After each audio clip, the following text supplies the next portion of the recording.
시편 50편 23절 말씀입니다. 한 절 말씀 같이 읽겠습니다.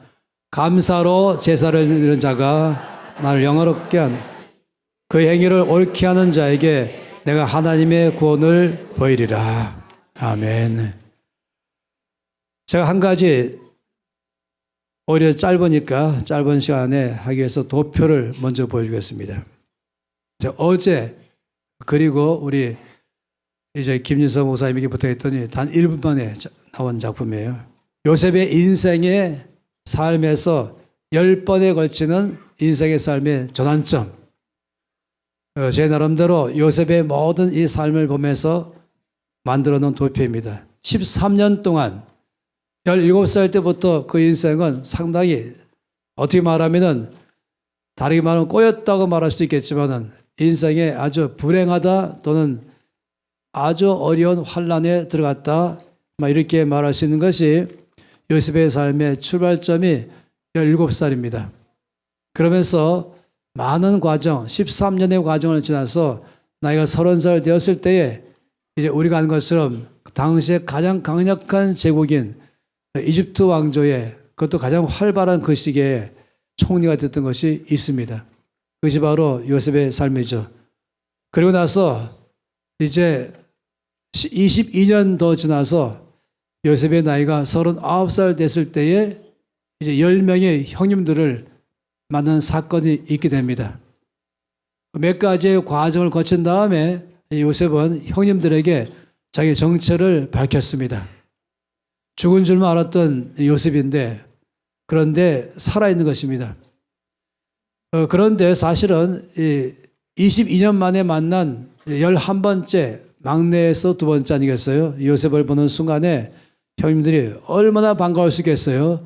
죽은 줄 알았던 요셉이 죽지 않고 살아난 것마도 놀라운데 더구나 가장 강력한 제국의 거의 왕의 위치와 보험갈 만큼의 이 정권 가지고 나라를 이끌어가고 있는 이 총리가 된 요셉 보는 순간에 몹시 기뻐서 우르르 달려들어서 부둥켜 안고 울어야 될 그런 시기인데 우리가 아는 것처럼 그때의 10명 형들은 내가 요셉이요라고 말하는 순간에 몽땅 다 그 자리에 얼어붙어 가지고 마음속으로 말하기를 이제 우리는 죽었다.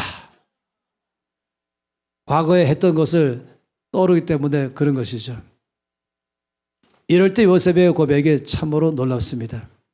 자기 인생의 모든 삶을 다 통과한 후에 자기 앞에 나타난 형들에게 자기 누군지를 밝히는 그 과정에서의 요셉의 고백. 이 창세기 45장 3절부터 5절까지는 바로 요셉이 형들에게 말하는 고백이 나와 있습니다. 요셉이 그 형들에게 이르되 나는 요셉이라 내 아버지께서 아직 살아 계십니까? 형들이 그 앞에서 놀라서 대답하지 못하더라. 요셉이 형들에게 이르되 내게로 가까이 오소서. 그들이 가까이 가니 이르되 나는 당신들의 아우 요셉이니 당신들이 애굽의 판자라. 당신들이 나를 이곳에 팔았다고 해서 근심하지 마십시오. 한탄하지 마십시오. 하나님이 생명을 구원하시려고 나를 당신들보다 먼저 보내셨나이다. 이것이 사실은 요셉의 삶에서 볼 수 있는 너무너무 놀라운 것이었어요. 나를 팔았다고 한탄하거나 나를 팔았다고 그것 때문에 혹시 내가 복수할까봐 보복할까봐 두려워하지 마십시오. 하나님께서 당신들의 생명을 구원하시려고 나를 당신들보다 먼저 보내셨나이다 라고 말하고 있어요.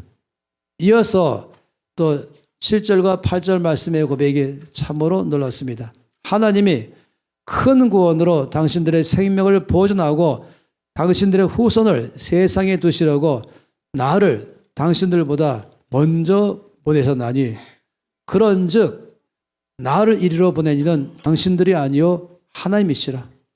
하나님이 나를 바로에게 아버지로 삼으시고 그 온 집의 주로 삼으시며 애굽 온 땅의 통치자로 하나님이 삼으셨나이다 라고 말한 것이에요. 요셉의 삶에서 평생을 환난 속에 살면서 너무 큰 극심한 고통 속에 살았지만은 결국에는 마지막에 잘 되니까 그래 다 잊어버리자. 그래 다 용서하자. 그래 이제 다 축복하자.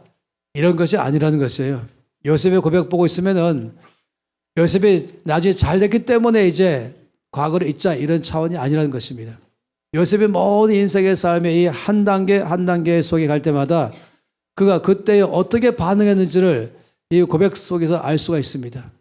요셉의 고백 보고 있으면은 그는 나를 팔아버린, 나를 아주 이 모양 이 꼴로 망쳐버린 누구누구 하면서 이를 뿌듯 깔면서 그리고 눈에서 충혈되면서 그리고 속에서 아주 분하고 원통하면서 그리고는 이 안에서부터 쓴물이 올라오면서 입만 열면 욕하고 입만 열면은 자기 신세를 한탄하고 입만 열면은 자기 삶에 대해서 불쌍히 여기는 삶으로 살아가고 내가 지금 이 모양 이 꼴은 누구 때문이야 하면서 삶을 살아간 것이 아니라는 것이에요. 사람이 그런 삶으로 살아가다가 나중에 갑자기 바뀔 수는 없어요. 만약 그런 식으로 삶을 살아가면 고운 얼굴도 평안한 얼굴도 멋있는 얼굴도 험악해져 갑니다. 제가 그런 사진을 이번에 구하지 못해서 안타깝지만 아주 예쁘고 멋있는 한 자매님이 나이가 들어서 인생의 삶에서 완전히 바뀌어서 정말로 도저히 알아볼 수 없는 다른 얼굴로 바뀐 예들은 엄청 많은 사진들이 있는 것입니다. 그 얼굴은 그의 과거를 다 말해주는 것이죠. 그 얼굴은 과거에 얼마큼 힘들게 살았다는 것 말하는 것이 아니라 그 힘들게 살은 삶만이 얼굴에 얽어지는 거 아닌 것이에요. 자주 오래전에 이 전철에서 앞에 앉아있는 나이 많으신 할머니를 봤는데 그 얼굴이 겉으로는 나이 많아 보이지만 너무너무 곱게 우아하고 품이 있는 얼굴, 평강과 기쁨이 있는 안정된 얼굴을 보는 것입니다. 혹시 그 옆에 아주 인생에서 모든 고난과 고생은 혼자 다 한 것처럼 하는 사람이 할머니가 또 있다고 한다면 얼굴 나오지 않겠습니까? 그러면은 옆에 아주 험한 세월을 산 것처럼 보이는 할머니에게는 얼마나 어렵게 사셨습니까? 라고 위로하고 옆에 고상하게 나이 많아진 할머니에게는 얼마나 그동안에 편안히 살았습니까? 라고 말한다면 큰 착각인 것이죠. 사람이 어렵게 살았다고만 해서 반드시 다 얼굴이 얽어지는 아닌 것입니다. 그 삶을 어떻게 맞이했냐? 어려운 순간마다 어떻게 반응했냐? 이것을 어떻게 이해하고서 내가 생각하고 말하고 반응에 따라서 그 삶의 인품이 거기에 따라서 변해가는 것입니다. 요셉의 삶에 대해서 이 고백은 놀랍지 않습니까? 당신들이 나를 보낸 것이 아니요 하나님이 나를 보내셨나이다. 이것은 지금 나와 있는 이 열 가지의 상황 속에서 요셉이 어떻게 삶을 살았는지를 잘 말해주는 것입니다. 우리가 아는 것처럼 요셉의 삶은 처음엔 너무너무 왕자처럼 살았죠.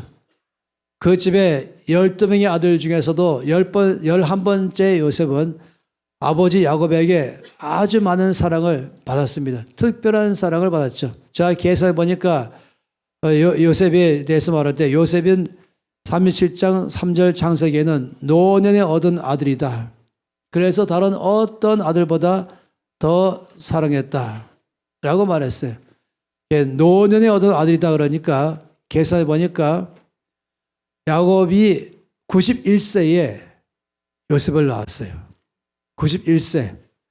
나중에 요셉의 초청받아서 야곱이 바로 앞에 섰을 때에 이 바로가 자기 앞에 있는 노인을 보면서 너무 품위가 있는 함부로 범접할 수 없는 위험이 있는 노인, 겉으로는 키가 줄어들고 머리는 하얄지 모르지만은 그 안에 기품과 위엄과 그리고 비치는 것을 보면서 우리나라 말로는 너희 연세가 얼마뇨?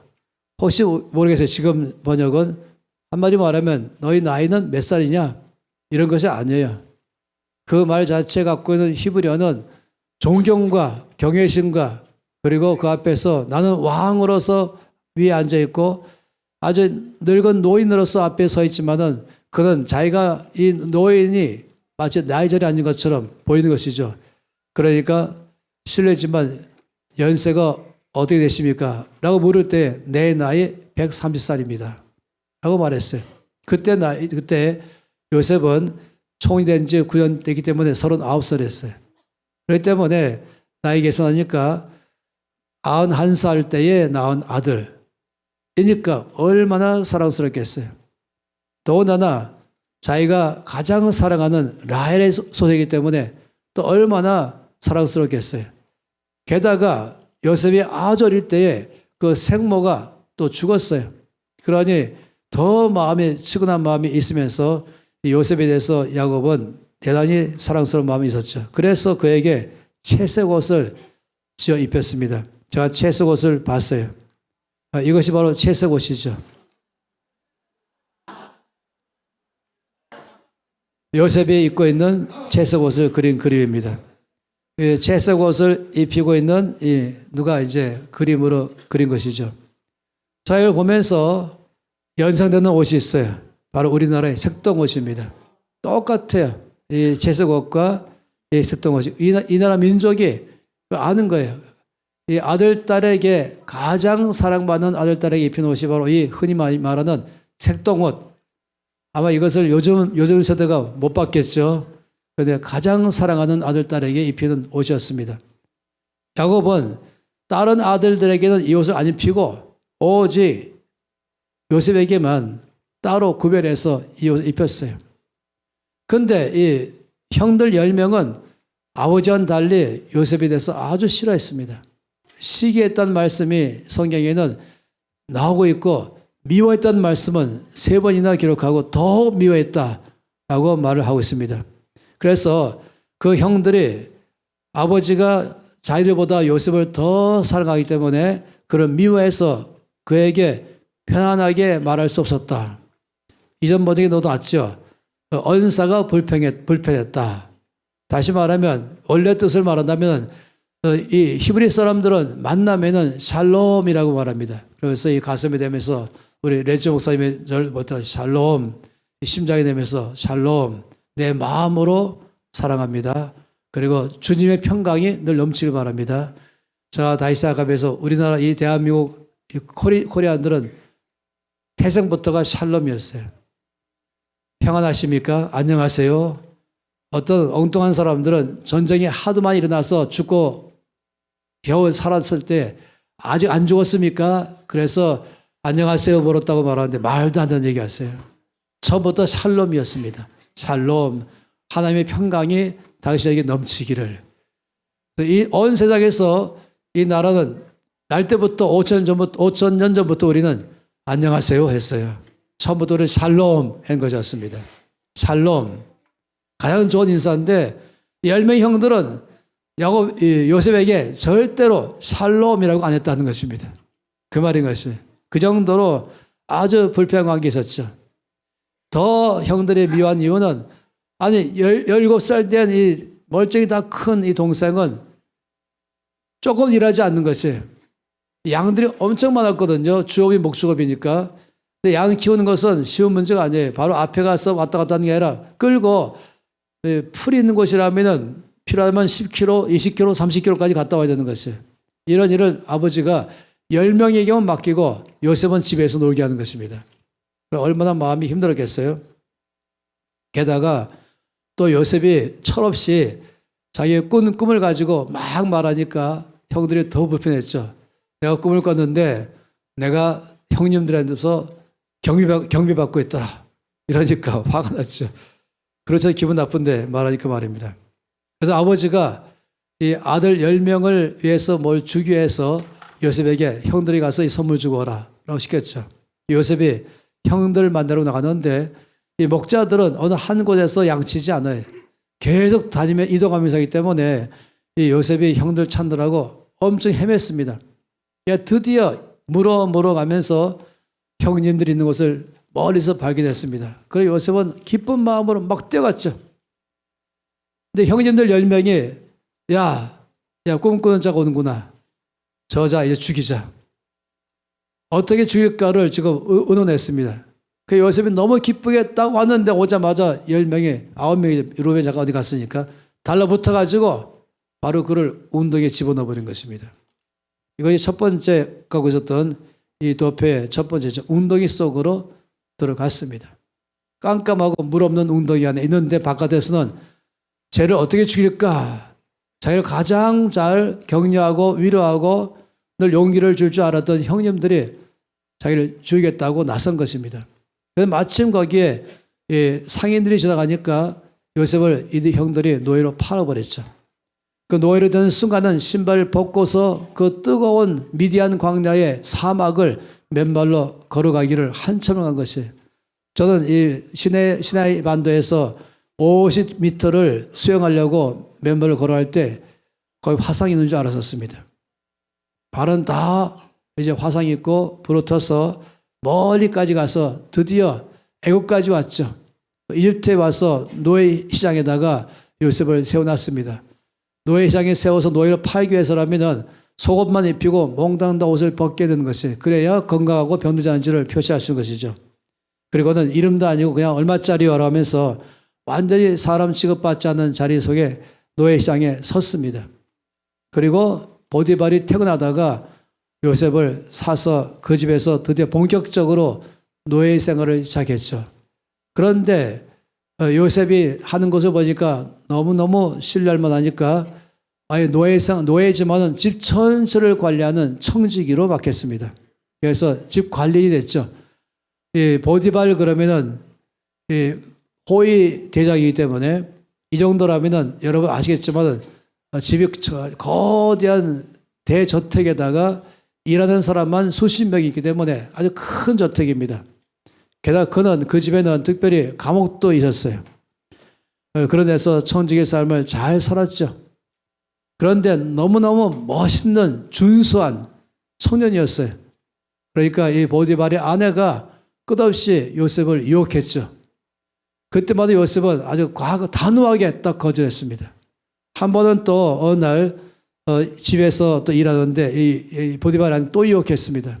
요셉이 아주 명확하게 말하기를 나에게 당신의 남편은 집 전체를 관리하도록 했습니다. 당신 빼고 말입니다. 내가 어떻게 하나님 앞에 이 큰 죄를 지을 것입니까? 절대로 그럴 수 없습니다. 하고 뿌리치고 나와버렸죠. 그때 이 잡고 있던 겉옷이 벗겨진 것이에요. 그러니까 이 보디발의 아내가 바로 소리 지르기 시작했어요. 막 다른 일꾼들이 왔죠. 그러니까 바로 이 요셉이 지금 나를 갖다 겁탈을 하다가 소리 지르고 도망갔다, 이렇게 말하고 퇴근하고 오는 자기 남편 앞에 펑펑 울면서 요셉의 겉옷을 보여주면서 얘기하니까 이 보디발이 화가 끝까지 올라갔죠. 은혜를 원수로 갚아하면서 즉각적으로 감옥에 집어넣어 버렸습니다. 순간적으로 감옥 안으로 들어갔죠. 이때가 20대 후반이었습니다. 17살에 노예로 되어서 적어도 제가 보기에 10년 이상이나 이 집에서 열심히 살아왔었습니다. 그런데 감옥 안에서 이 감옥 전체 책임받은 사람이 요셉 보면서 너무 신뢰가 가졌습니다. 그래서 그에게 한마디 말하면 이 감옥의 총지배인이 됐어요. 그래서 전체를 다 맡아서 관리하면서 돌본 사람이 됐던 것이죠. 그때 거기에 바로의 두 신하가 왕에게 밑보여서 그 감옥에 갇혔습니다. 그러다가 두 신하가 동시에 꿈을 꿨습니다.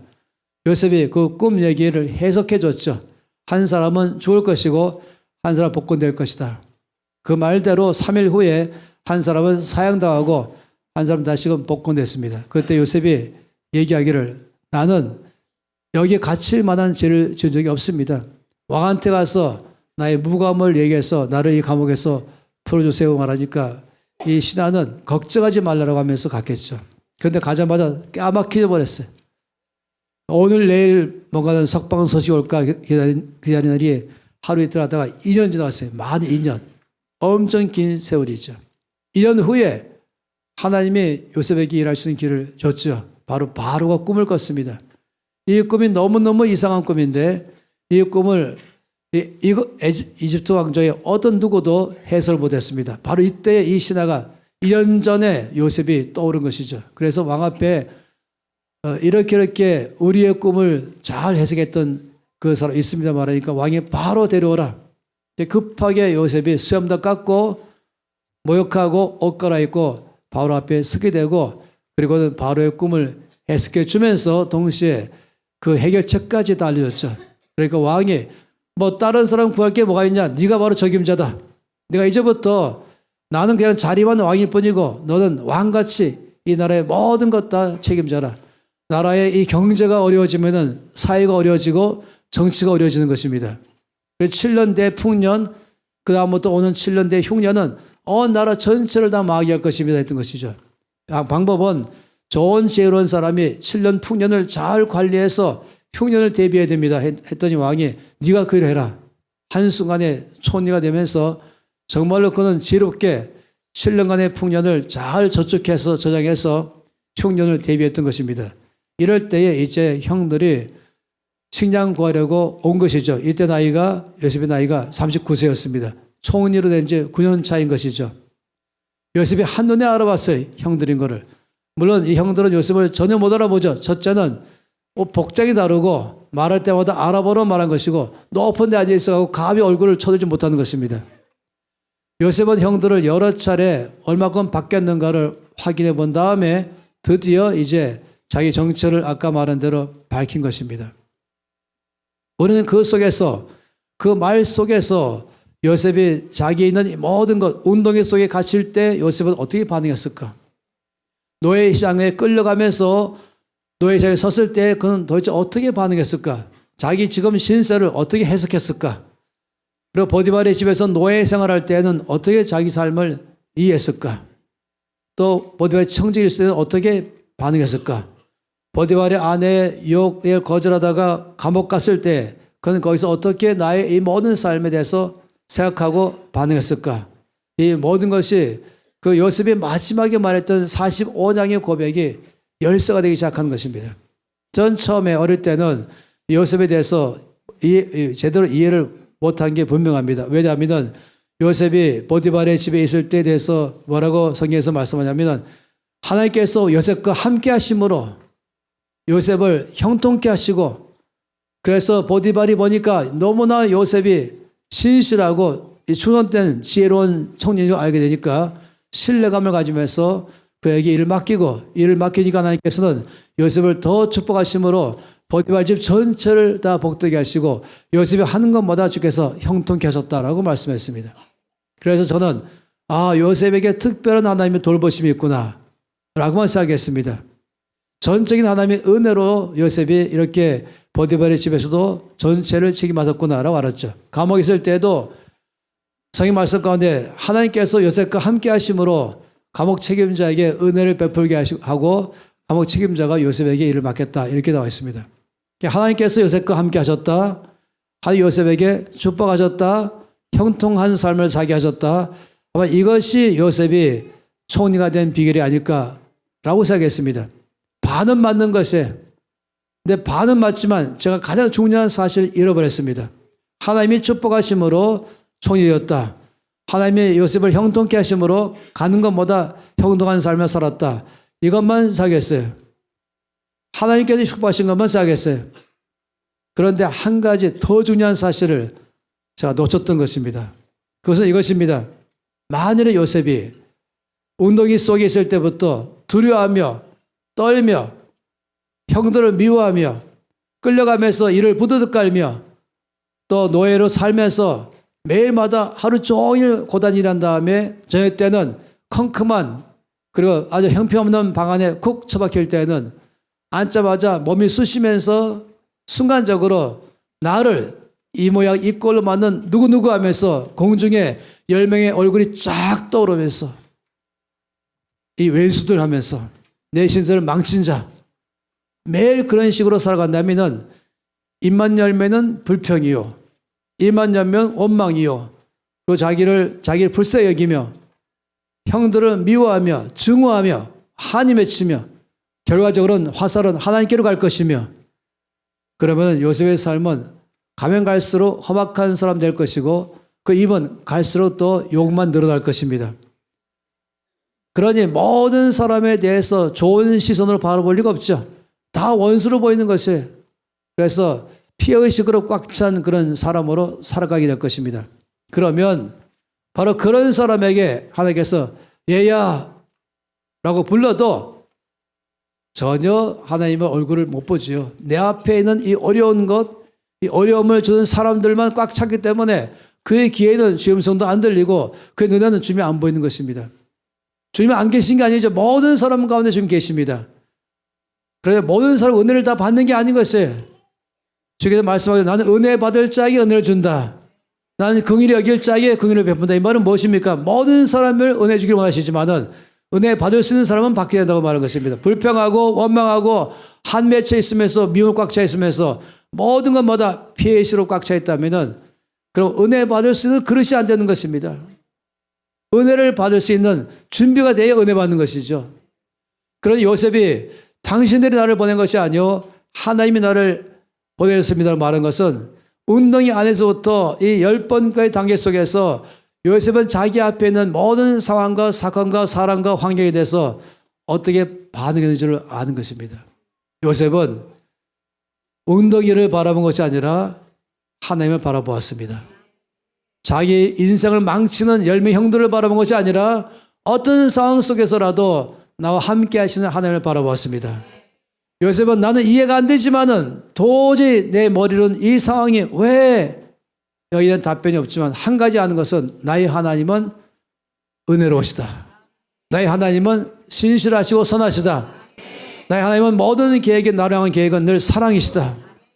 이걸 믿었기 때문에 한마디로 말하면 형들의 손을 바라본 것이 아니라 나의 인생 모든 여정 가운데 나의 삶을 이끌고 계시고 함께 하시고 축복하시고 보호하시는 하나님의 손을 바라본 사람인 것입니다. 다시 말하면 요셉의 삶의 이 축복의 근원은 바로 하나님의 주권을 믿은 것입니다. 아무리 주변이 어려워도 하나님은 살아계십니다. 전능하십니다. 다스리십니다. 이 웅덩이 속에도 나와 함께 계십니다. 나의 삶을 붙들고 계십니다. 이 노예로 걸어가는 길에도 나와 함께 도행하십니다. 그리고 나를 붙들어 주십니다. 이런 삶이 있어야만이 그런 시각이 생기는 것이에요. 그런 사람에게 나오는 게 뭐겠습니까? 그런 사람 입에서 나오는 말이 뭐겠습니까? 감사합니다. 아버지 감사합니다. 그러니 범사에 감사하라. 이 말씀은 여기 나오는 10가지 단계 안에마다 웅덩이 속에서도 범사이죠. 감사하라. 노예로 끌려갈 때도 범사이죠. 감사하라. 노예 시장에 인간 취급받지 못하고 서 있을 때도 범사이죠. 감사하라. 노예 생활할 때도 범사이죠. 감사하라. 그것은 주님을 믿는 믿음의 고백입니다. 감사는 주님이 지금 나와 함께 계십니다라는 적극적인 믿음인 것이에요. 감사는 주님은 전능하십니다라는 것에 대한 고백인 것입니다. 내가 이해가 안 되지만 마치 내 인생을 망친 것처럼 보이고 나 인생 끝났다고 말할지 모르지만 아니 오히려 이 가운데서 반드시 합력하여 선을 이루실 주님을 믿기 때문에 거기서 감사가 나오는 것입니다. 범사에 감사란 말은 여기 있는 것이에요. 오늘 말씀에 시편 50편 13절에 뭐라고 말했습니까? 감사로 제사를 드리는 자를 나를 영화롭게 한다. 하나님은 전능하십니다 고백하는 것이에요. 하나님은 신실하십니다 고백하는 것입니다. 하나님은 언제나 나와 함께 계십니다 고백하는 것이에요. 이게 감사해죠. 그러니 주께서 거기에서 하나님을 영화롭게 한다고 말하고 그런 사람에게 주님의 구원을 베푸신 것이에요. 그런 사람에게 주님의 돌보시고 축복하시는 은혜가 있는 것입니다. 요셉이 보디발의 집에서 여호와께서 요셉과 함께 하심으로 이 말씀은 특별하게 함께 하신 것이 아닌 것이에요. 저는 요셉만 특별히 함께 하셨구나 아니라 주님은 난 너희 모든 사람에게 다 함께하고 있다. 단지 요셉은 감사하기 때문에 그 순간에 하나님을 알게 된 것이죠. 하나님을 경험하는 것이죠. 요셉에게 형통케 하신 것은 감사합니다 하기 때문에 주님의 역사하시는 길이 열리는 것이에요.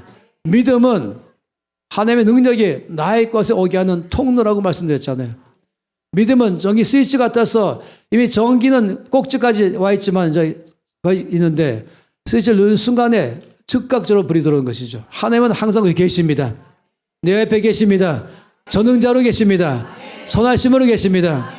근데 이 죄의 전능하신 능력이 나의 것을 경험하려면 거기에 스위치를 켜야 되는 것이에요. 그 스위치는 바로 감사합니다. 바로 믿음의 표현인 것입니다. 그런 사람에게 주님의 구원을 보이겠다. 그런 사람의 주의 함께 하심을 경험하는 것이에요. 그런 요셉이 당신들이 나를 보낸 것이 아니요 하나님이 나를 보내셨나이다. 이것은 모든 여정 가운데서 나를 망치는 형들의 얼굴을 바라본 것이 아니라 나를 괴롭게 하는 형들의 손을 바라본 것이 아니라 이 상황 가운데 나를 붙드시는 아버지 하나님의 손을 바라본 것이고 이 순간에도 나 함께 계시는 하나님의 얼굴을 바라본 사람만이 이런 고백을 할 수가 있는 것이죠. 그러니 얼마나 놀랍습니까? 제가 이 그림 중에 한 가지를 빠뜨렸어요. 이 색도 보시죠. 이 그림은 거의 한 10년 전에 우리 전 의원 당시 20대 초반에 창작할 때 저한테 그려준 그림입니다. 야, 호연아, 요셉이 당했던 삶 한번 그려봐라. 많은 사람들은 평탄한 your plan, 내가 원하는 삶이죠. 그냥 평탄하게 잘 더 갈 수 있는 것. 하나님의 플랜은 달랐어요. 끝없이 10번에 걸쳐서 웅덩이, 더 심한 사막의 길, 더 심한 노예시장, 더 심한 버디발의 집, 더 심한 감옥 속에 들어가는 것. 주 앞에 열심히 살려고 하면 할수록 더 잘 되는 거 아니겠어요? 내가 죄를 안 짓고 이 어려운 상황에도 믿음 유지의 삶에는 다음은 좀 더 잘 열려야 되지 않겠어요? 그래서 이런 첫 번째 같이 그런 것이 내가 계획하는 것이 아니겠습니까? 지금 내가 이 상황이 불평하지 않고 원망하지 않고 미워하지 않고 내 믿음을 지켰으니 요 다음 단계는 잘 될 거야. 근데 더 나빠졌어요. 믿음 갖고 사는데 더 나빠졌어요. 또 그 가운데도 믿음 사는데 더 나빠졌어요. 갈수록 올라가는 삶이 아니라 갈수록 내려가는 삶인 것이에요. 그런데도 요셉은 끝까지 믿음을 지켰습니다. 어느 상황에서도 감사했습니다. 그래서 아까 봤던 것처럼 요셉의 삶에서는 웅덩이 속에서도 감사, 노예로 끌려갈 때도 감사, 말도 안 되는 노예장에 섰을 때도 감사. 모든 노예장에 서 있으면 노예들은 얼굴 다 분노에 차 있잖아요. 두려움이 꽉 차 있고 절망에 차 있고, 근데 거기에 평안하고 침착하고 의연히 서 있는 그 노예가 바로 요셉인 것입니다. 노예상을 할 때도 하루하루가 감사. 그리고 감옥 속에 정말 어이가 없게도 10년 넘게 목숨 바쳐가면서 충성했음을 불구하고 자기 아내 말 한마디에 변명도 듣지 않고 바로 감옥에 집어넣을 때도 그럼 너무 심해서 아주 분해가지고 밥도 끊어버리고 죽어버리기도 하지 않겠습니까? 그렇지만 그때도 감사. 왜냐하면 당신들이 나를 보낸 것이 아니요 하나님이 나를 보내셨습니다. 모든 것마다 나를 어렵게 하는 누구누구가 아니라 나와 함께 하시는 하나님, 합력하여 선 이루시는 전능자 하나님, 그 하나님께 대한 절대 믿음이 있던 것이었어요. 그러니 감사의 삶을 사니까 그런 삶은 믿음의 삶이어서 주를 영화롭게 하는 삶인 것입니다. 그러니 주께서 그런 사람에게 은혜를 주시며 형통케 하시며 복을 주시면서 그 사람을 이끌어가기 때문에 바로 구원을 베푸는 것입니다. 할렐루야.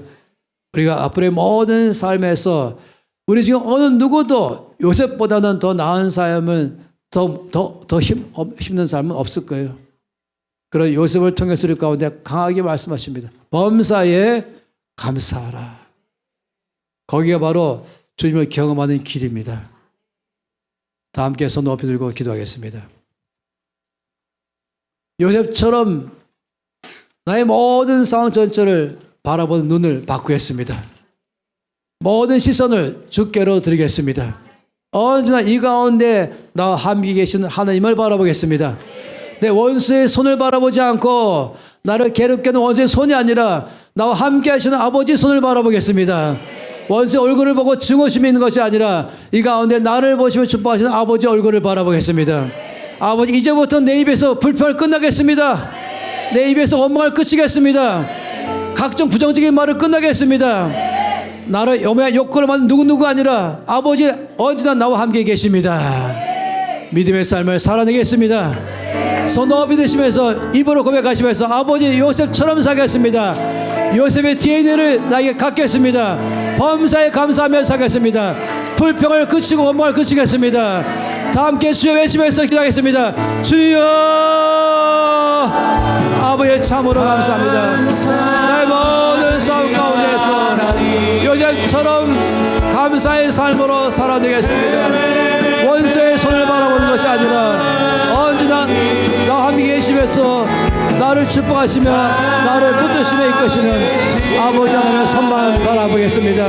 범사에 감사하신 아버지, 웅덩이 속에서도 감사, 너희를 끌려가면서도 감사, 너희 이상에 서서도 감사, 너희 생활할 때도 감사, 감옥에 있어도 감사하다. 모든 상황 가운데 아버지 나와 함께 계심의 역사하신 분이십니다. 주님을 찬양하며 경배하며 나갑니다. 주님을 찬양합니다. 할렐루야. 경배하며 찬양합니다. 아버지 감사합니다.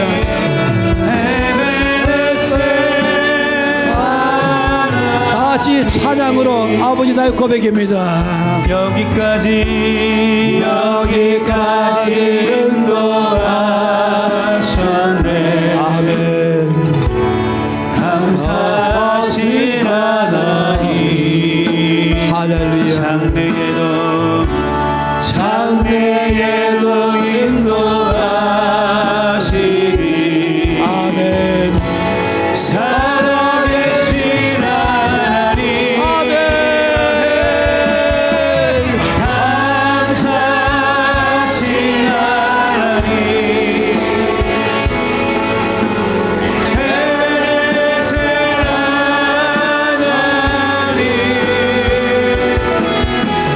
살아계신 하나님,